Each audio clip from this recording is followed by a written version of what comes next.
بسم اللہ الرحمن الرحیم. ہارون رشید عرض کر رہا ہوں. السلام علیکم ورحمۃ اللہ وبرکاتہ. پاکستان کے بارے میں بھی کچھ خبریں ہیں، لیکن موضوع تو ظاہر ہے.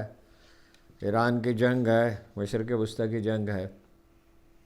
ایک نظم البتہ یاد آ رہی ہے. میں اپنے اس موقع پہ قائم ہوں اور قائم رہوں گا، اس لیے کہ مجھے اس کا پوری طرح سے یقین ہے کہ اس جعلی حکومت کو رخصت ہونا ہے. اس کے کچھ اشارے اور ملے ہیں. ایک شب کی تاریکی میں چند الو اداس بیٹھے تھے. ایک کہنے لگا کہ رات لمبی ہے، دوسرا کہنے لگا کہ چھوٹی ہے، تیسرا کہنے لگا یارو رات چھوٹی ہو کہ لمبی ہو، صبح کو نمودار ہونا ہے اور ہم سب کو اندھا ہونا ہے. لیکن وہ جن خبروں کا ذکر آخر میں.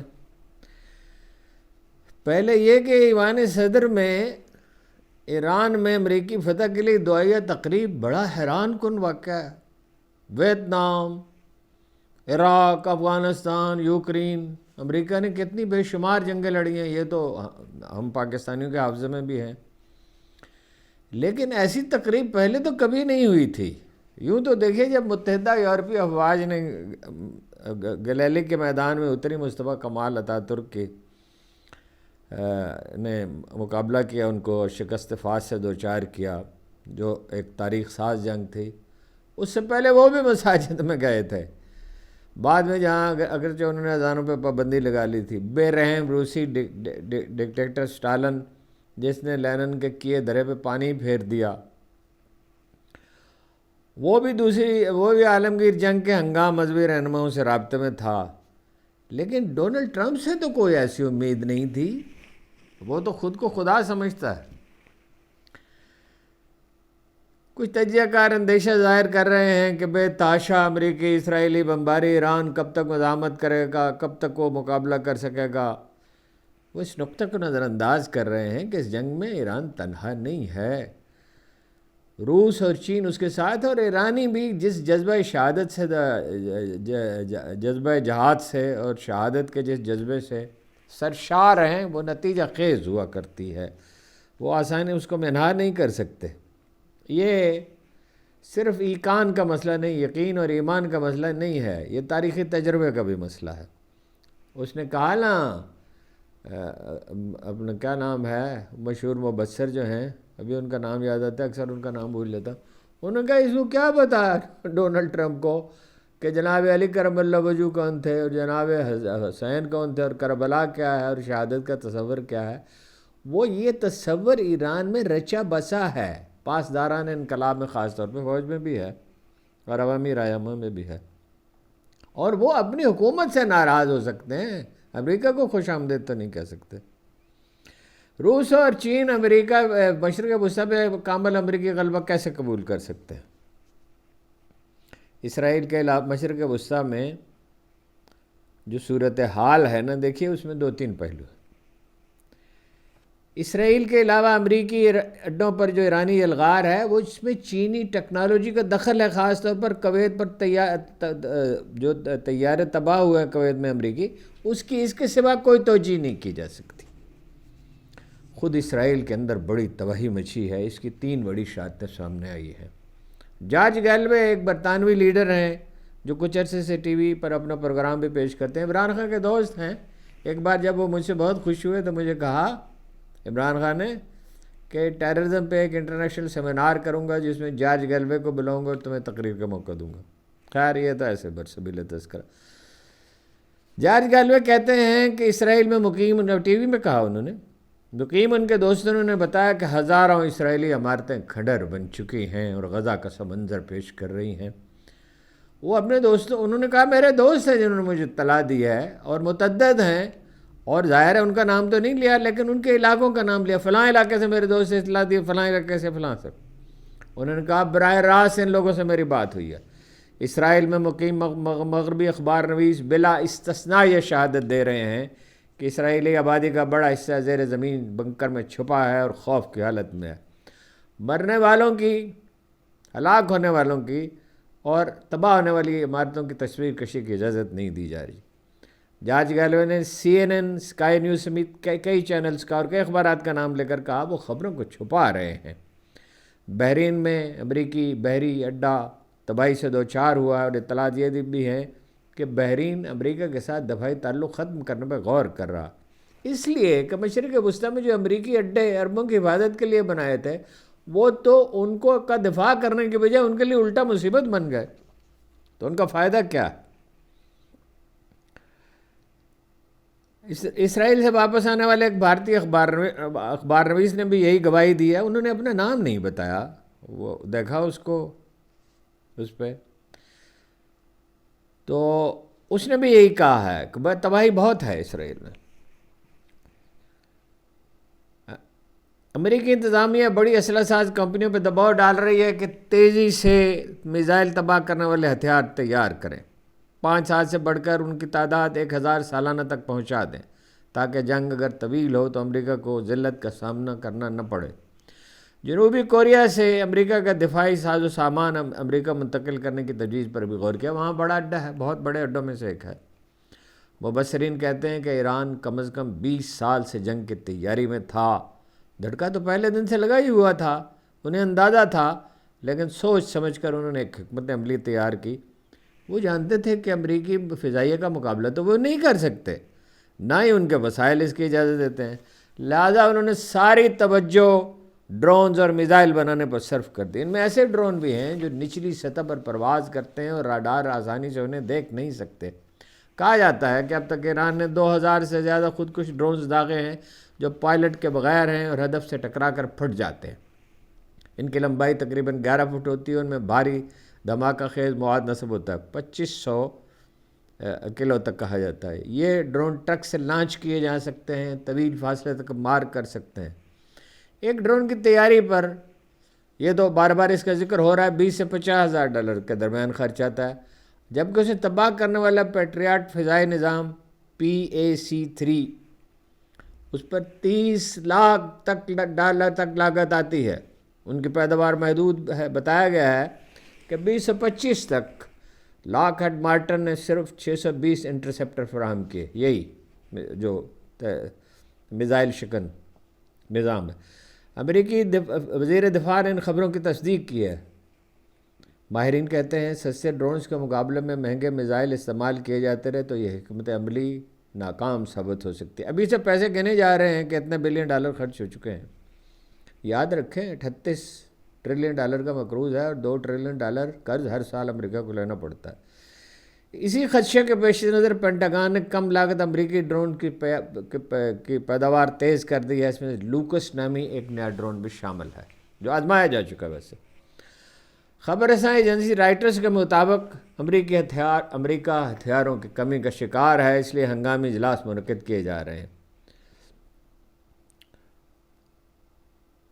اور 2 بڑی امریکی کمپنیوں کے ساتھ اجلاس پہ اجلاس ہو رہے ہیں۔ کارگر اسلحے کی کمی کا ایک سبب یہ ہے کہ اس کا جو اسلحہ بنایا گیا وہ بیشتر یوکرین بھیجا گیا۔ یوکرینی اب الگ سے پریشان ہیں۔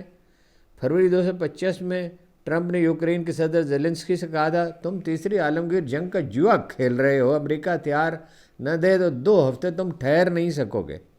پراپیگنڈے کے میدان میں بھی امریکہ کچھ زیادہ کامیاب نہیں رہا۔ ممتاز امریکی ٹی وی چینل اور اخبار ان کی مدد تو کر رہے ہیں انتظامیہ کے، لیکن دنیا پر اب سوشل میڈیا کا راج ہے، کوئی چیز چھپتی نہیں ہے۔ مثلا کردوں کو ایران پر حملے کے لیے اکسایا گیا، اگرچہ امریکہ اور اسرائیل نواز میڈیا نے اسے خوب اچھالا، مگر کردوں نے اس کی تردید کر دی۔ ابھی تک ایک بھی عراقی کرد نے سرحد پار نہیں کی، کسی بڑے حملے کا تو سوال ہی کیا۔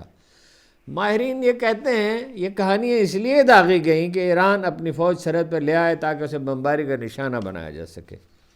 امریکی حکام اخبارات کو ایسی خبریں فراہم کر رہے ہیں جو یا تو وہ قبول ہی نہیں کرتے یا بعد میں بے اثر ثابت ہوتی ہیں۔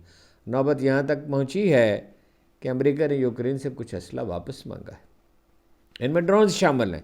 دوسری طرف عالمی اسٹاک مارکیٹس کریش کر گئی ہیں، تیل اور گیس کی قیمتیں تیزی سے بڑھی ہیں، خطرہ ہے کہ پٹرول کی قیمت $160 تک ہو جائے گی فی بیرل۔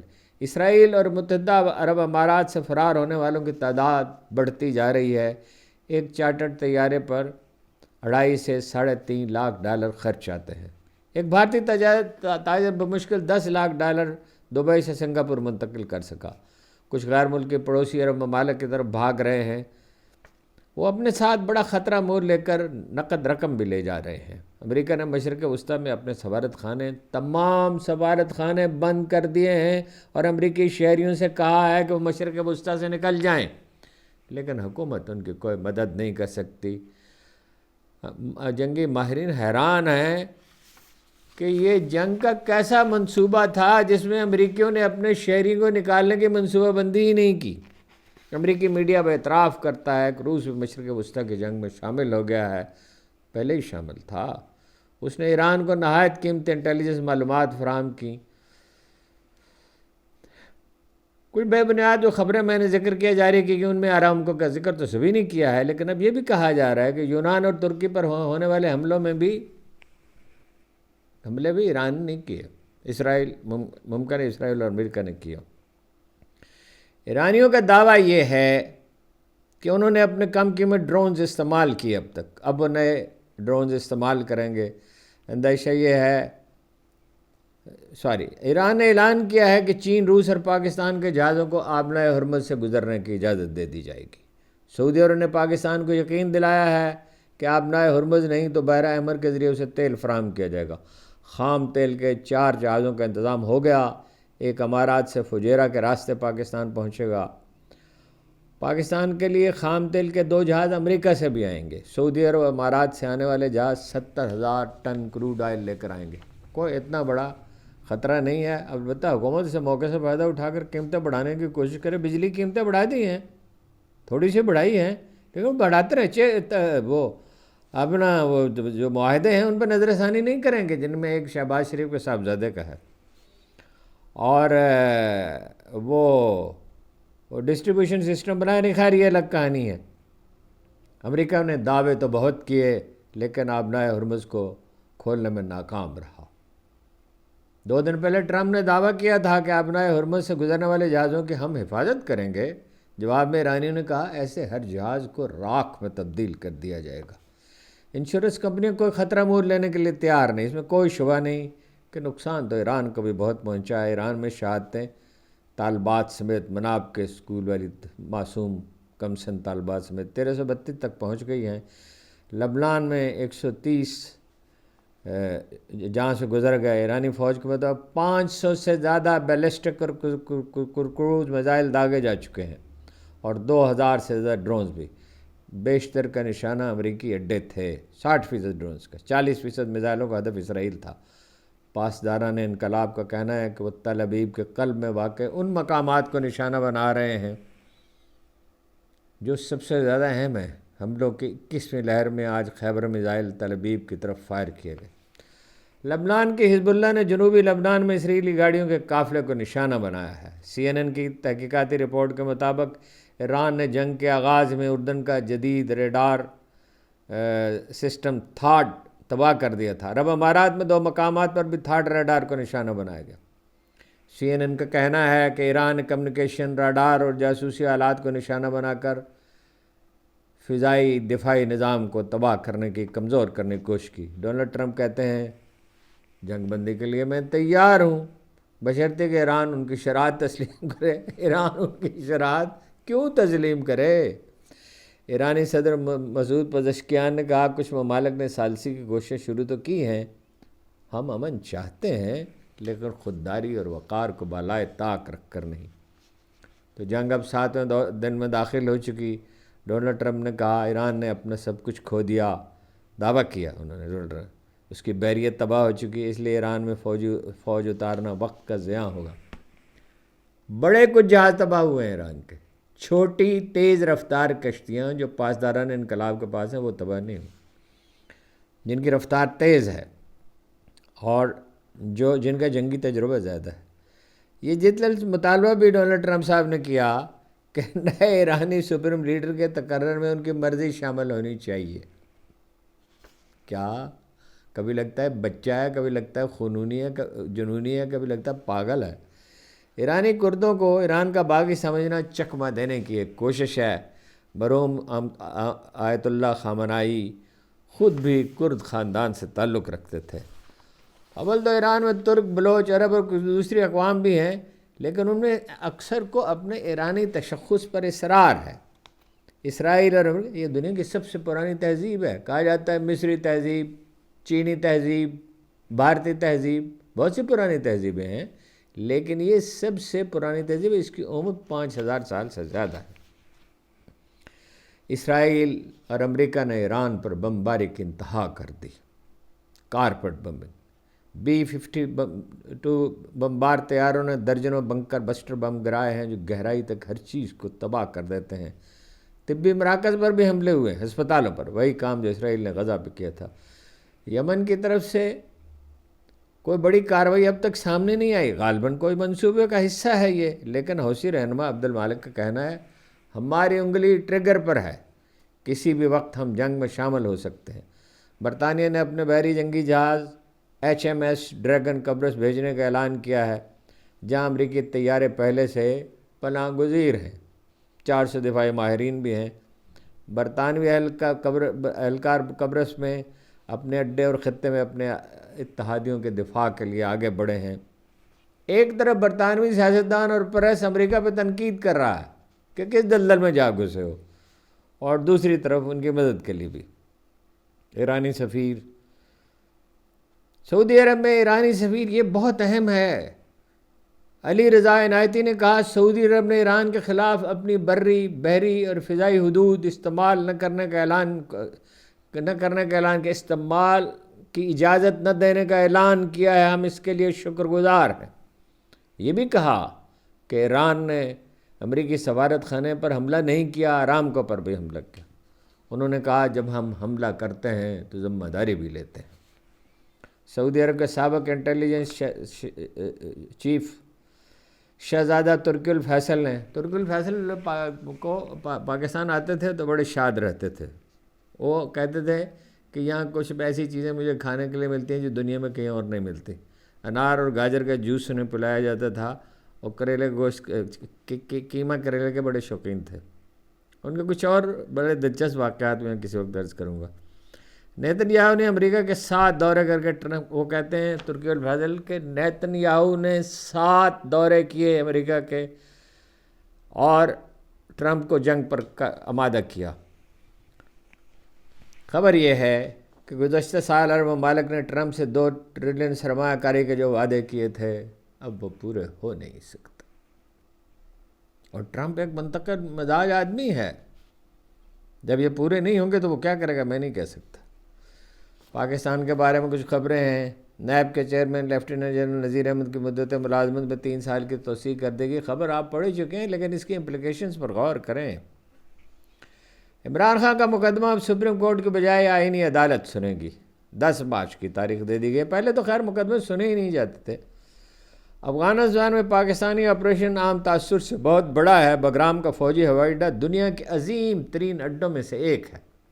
مجھے یاد ہے کہ ایک بار وہاں اسلحے کا ڈپو اڑا دیا تھا روسیوں کے دور میں، 81 کی بات ہے، تو درجنوں میلوں تک دیہات سے لوگ بھاگ کھڑے ہوئے اور وہ کہہ رہے تھے قیامت راغل، قیامت آ گئی، قیامت آ گئی، قیامت آ گئی۔ اب امریکیوں نے تو اس میں بہت اضافہ کیا، 10,000 آدمی کے قیام کا بندوبست کیا۔ بھارت وہاں پہ ڈرون طیاروں کا کارخانہ لگا رہا تھا، لگا چکا تھا میرے خیال میں، جو تباہ کر دیا گیا۔ اب تک 527 دہشت گرد مارے جا چکے، 28 چیک پوسٹوں پر قبضہ، 205 ٹینک، 72 بند گاڑیاں اور آرٹلری بھی تباہ۔ اندیشہ ہے کہ پاکستان میں اب خودکش حملوں کی ایک لہر اٹھ سکتی ہے، یہی طالبان کا واحد ہتھیار ہے، اس لیے غیر معمولی حفاظتی انتظامات کیے جا رہے ہیں۔ فیض آباد میں بسوں کا اڈہ خالی کرایا گیا ہے اور بہت سی جگہوں پہ نگرانی سخت کر دی گئی ہے۔ معتبر ذرائع نے تصدیق کی ہے، یہ ہے خبر کہ عمران خان کے ساتھ بالواسطہ رابطے جاری ہیں۔ یہ بھی اس کی بھی پھر تصدیق ہوئی ہے کہ بشرا بی بی رہا ہو سکتی ہیں۔ یہ محض چکمہ ہے یا حالات کے دباؤ کا منطقی نتیجہ، یہ چند دن میں پتہ چلے گا۔ عمران خان بہرحال اپنے موقع پر ڈٹے ہوئے ہیں، وہ کہتے ہیں ڈیل کا تو سوال ہی پیدا نہیں ہوتا، رہائی ہوگی تو باعزت ہوگی۔ صرف وہ شرائط قبول کی جا سکتی ہیں جو ملک کے عظیم تر مفاد میں ہوں۔ آزاد مبصرین کی ایک قابل ذکر تعداد یہ سمجھتی ہے کہ تا دیر کرپشن اور احمقانہ اقدامات سے آلودہ جو جعلی حکومت کا بوجھ اٹھانا مشکل ہوگا۔ اس اطلاع نے ملک کو دہلا کر رکھ دیا ہے کہ محترمہ وزیر اعلیٰ نے اپنے لیے جو جہاز خریدا ہے اس کے دونوں پائلٹ غیر ملکی ہیں، اس میں 50 کروڑ روپے سالانہ کے خرچات آئیں گے اور دونوں کی مجموعی تنخواہ 2 کروڑ ماہانہ کے لگ بھگ ہے۔ پولیٹیکل سائنس کا ایک بنیادی اصول یہ ہے کہ سیاست میں تادیر میتوں کا بوجھ نہیں اٹھایا جاتا۔ ساکھ پہلے ہی نہیں تھی، میڈیا اور کارندوں کے ذریعے جو تاثر قائم کیا گیا تھا تھوڑا بہت وہ بھاپ بن کے اڑ رہا ہے۔ ہوش و حواس تاب و تمام کھو چکے ہیں داغ، ہم بھی جانے والے ہیں سامان تو گیا۔ نون لیگ کو اور پیپلز پارٹی کو بہرحال دفن ہونا ہے اور مقبول جماعت کو بہرحال اقتدار میں آنا ہے، چند ہفتے، چند مہینے یا اس سے کچھ زیادہ، لیکن یہ ہو کر رہے گا۔ اقبال نے کہا تھا پرانی سیاست گری خوار ہے، زمین میر السلطان سے بیزار ہے۔ جب بیزاری حد سے بڑھ جاتی ہے، ہم نے روس میں دیکھا، ہم نے افغانستان میں دیکھا، ہم نے ایران میں دیکھا، ہم نے دنیا کے کتنے ملکوں میں دیکھا۔ عوامی بیزاری جب حد سے بڑھ جاتی ہے تو اسے متشکل ہونا ہوتا ہے۔ زمین میر السلطان سے بیزار ہے، پرانی سیاست گری خوار ہے۔ آپ کا بہت بہت شکریہ۔